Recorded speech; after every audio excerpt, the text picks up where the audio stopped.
Bonjour à tous, bienvenue chez Corban. Je suis Radzemsa Atahir, ravie de vous retrouver à nouveau dans cette vidéo. Aujourd'hui, nous allons aborder une thématique qui est la recherche d'emploi. Alors actuellement, rechercher un poste qui va vraiment correspondre à notre profil, qui va vraiment nous intéresser et n'est pas toujours très facile.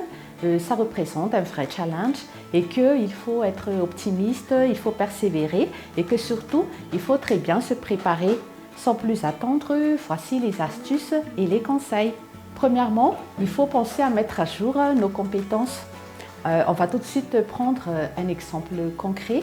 Au bas de l'écran, nous avons une offre d'emploi chez Corban. Donc chez nous, en fait, nous postons régulièrement des offres d'emploi par rapport aux demandes des sociétés qui travaillent avec nous. Donc là, par exemple, nous avons à chercher un développeur de niveau senior. Et on va prendre un cas, exemple, où je suis intéressée par ce poste. Donc, je vais bien regarder en détail tout ce qui est spécificité, tout ce qui est détails techniques requis pour ce poste. Donc, je vais commencer par la mise à jour de mon CV. Ensuite, je vais rédiger la lettre de motivation. Et pour ce faire, je vais arranger les phrases pour que ça corresponde bien aux exigences qui sont dans le métier de développeur. Et ensuite, je vais mettre à jour tous les dossiers de référence parce qu'ils vont s'en servir pour des enquêtes morales et pour mettre à jour, pour demander confirmation par rapport à nos expériences professionnelles. Et donc, il faut par la suite envoyer tous les dossiers demandés. Ce qu'on peut faire aussi pour bien maîtriser notre entretien d'embauche, c'est qu'on peut faire des simulations à la maison quand on a le temps. Et puis, voici les questions qu'on nous pose surtout quand on fait des entretiens d'embauche. Il faut faire une présentation générale. On va parler aussi de nos expériences, de nos études, des stages qu'on a effectués. Et puis, il faut mettre au que les performances des réalisations qu'on a faites. Et donc, il faut bien convaincre la personne qui va nous intervenir. Et puis, il faut bien articuler, il faut bien s'exprimer en français ou en anglais, ça va dépendre des entretiens qu'on aura à faire. Et on va faire des auto-évaluations par la suite. Et par rapport, là par exemple, on a un exemple de développeur senior. Donc, il se pourrait qu'il y a des petits détails qui nous échappent un peu et qu'on a un peu le temps de se préparer très vite. En faisant des petites recherches sur Internet s'il y a des petites choses qu'on ne maîtrise pas et que quand le jour viendra où vraiment on sera interviewé, on saura répondre à toutes les questions. Et aussi par rapport aux entrevues, la plupart des cas, donc, ce sont des entretiens individuels. Donc on est seul et puis il y a une seule personne qui va nous interviewer. Et avec le problème de confinement actuel, ça peut se faire à distance et donc il faut être bien à l'aise devant les caméras. Il faut faire en sorte que, par exemple, si on est à la maison, donc il faut s'assurer pour tout ce qui est aspect technique, donc il faut bien être connecté, il faut que le son fonctionne bien et aussi faire en sorte que derrière, le fond va être opaque pour garder bien le niveau de concentration. Et aussi, il y a des entretiens où c'est groupé. Donc, il y a par exemple un groupe de 10 personnes et que dans ces cas-là, c'est un peu plus difficile, on va dire, parce qu'il faut bien s'exprimer et puis il faut bien sortir du lot aussi parce que ce n'est pas toujours très évident entre 10 personnes en même temps qu'on va interviewer. Et dans des postes à très haute responsabilité, par exemple des chefs d'agence ou des chefs de secteur, peut-être qu'on est le seul candidat dans la salle, mais qu'il y aura 3 personnes qui vont nous interviewer parce que c'est vraiment très important le poste. Donc il peut y avoir le DG, le manager RH et puis un manager marketing, parce que dans les cas où on a géré des agences, en fait, on aura en fait deux attentes pour nous. Donc il y a le premier, on va dire, au niveau du management de l'agence. Et puis il faut développer un portefeuille. Donc c'est vraiment très, très challenge. Donc il faut s'y attendre quand il s'agit de postes très importants. Voilà donc l'aspect préparation. Et maintenant on va passer au point suivant qui est le fait de savoir cibler des secteurs. Actuellement, il y a des secteurs qui ne sont pas très touchés par la crise. Donc au bas de l'écran, on a une étude que l'ISTAT a initiée. Donc c'est la dernière mise à jour qu'ils ont, c'est daté de juillet 2020 et c'est dans le cadre toujours du problème de Covid qui sévit actuellement. Et donc on a des secteurs qui sont toujours en pleine expansion, comme par exemple l'agroalimentaire, l'agriculture, l'éducation, le commerce. Et puis, dans le secteur de la médecine, on demande bien sûr des cas d'urgence, des médecins, des aides-soignants, pas seulement des médecins sur terrain, mais aussi, on va dire, des secteurs qui vont traiter de tout ce qui est conseil en santé, en nutrition, quels sont les aliments à privilégier en cette période de crise qui va, pour avoir une meilleure défense immunitaire par exemple. Et puis, on a aussi des métiers qu'on externalise, quand on fait des recherches sur Internet, des métiers comme des community managers, où on a à gérer des sites web par exemple et qu'il faut assurer les maintenances. Donc on a toujours ce genre de métier, ou bien des métiers spécifiques aussi qu'on externalise comme des traductions en français-anglais, mais il y a aussi d'autres langues. Et puis les métiers de traducteurs, les métiers de rédacteurs, excusez-moi.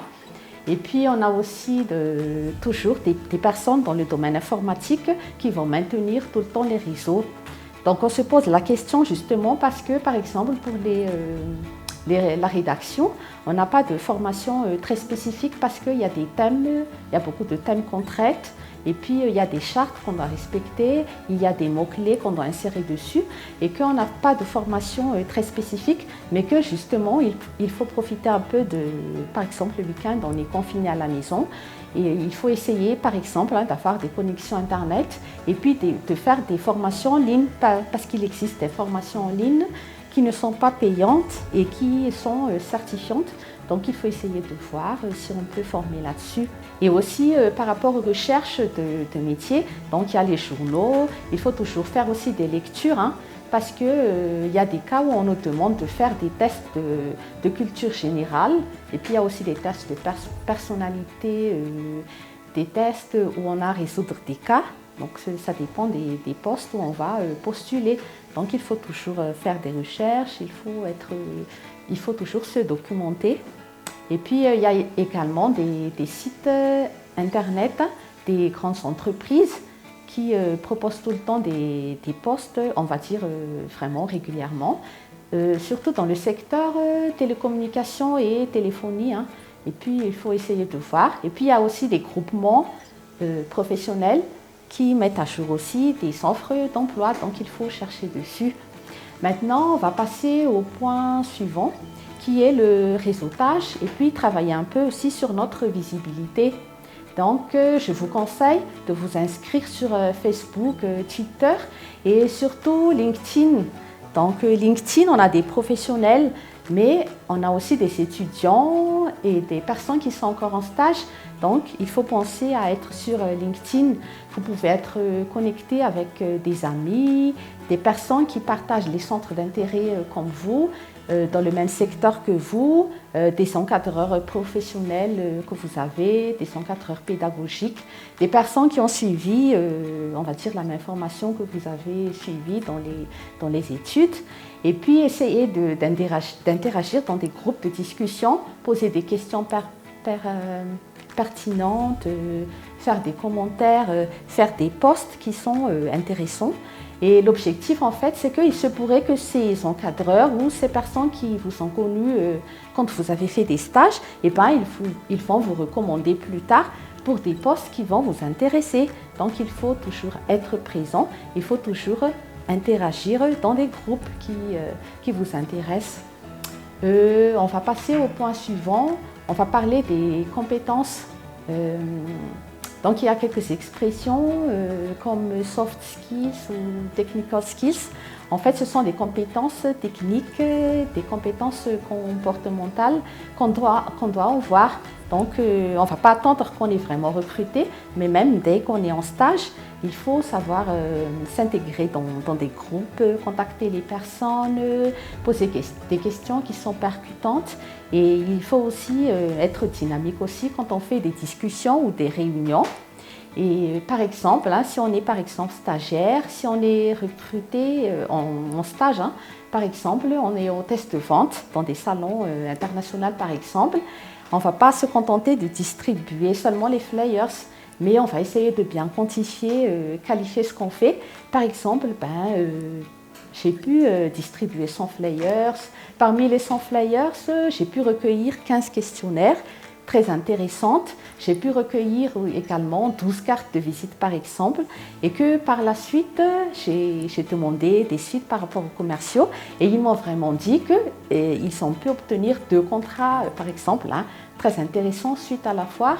Et donc, il faut agir de cette manière, il faut être très interactif, ne pas seulement se contenter de faire ce qu'on demande, mais d'apporter quelque chose de plus, même si on est en stage, même si on est encore étudiant. Et là, donc, on a vu quelques phases de préparation. Il faut mettre vraiment toutes les opportunités de notre côté.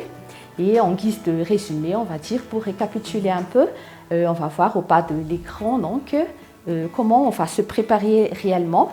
Et il faut penser à notre présentation physique pour l'entretien. Donc, nous avons une image qui va représenter un groupe de personnes qui vont faire des entretiens. Donc, ils ont des tenues correctes, ils sont bien habillés, hein, les hommes en costard et puis les femmes en tailleur jupe ou tailleur pantalon. Et puis donc, nous voyons dans cette image que c'est très concurrentiel et il faut très bien s'habiller. Et en deuxième chose aussi, on a un checklist pour quand on est vraiment prêt pour des entretiens. Donc, il y a des petits réflexes, il ne faut pas être en retard, il faut toujours penser à emmener un stylo et un bloc-notes, il faut bien articuler et surtout aussi, il faut faire des recherches concernant les sociétés avec qui on aura à faire des entretiens et pour pouvoir bien se positionner. Et l'objectif, c'est de faire en sorte que la personne est bien convaincue par rapport à notre présentation et pour qu'on soit la personne donc, qu'ils vont choisir.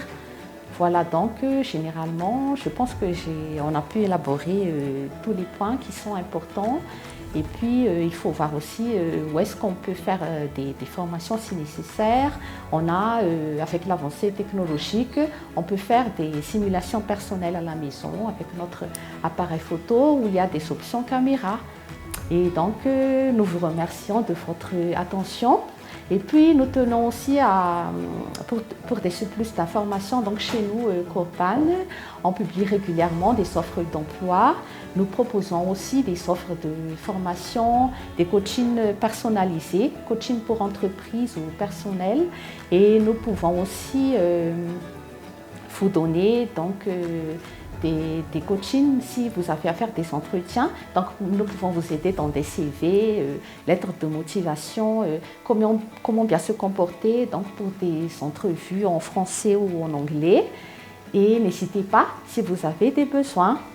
Voilà donc notre présentation. Merci encore et puis on se revoit la prochaine fois. Au revoir.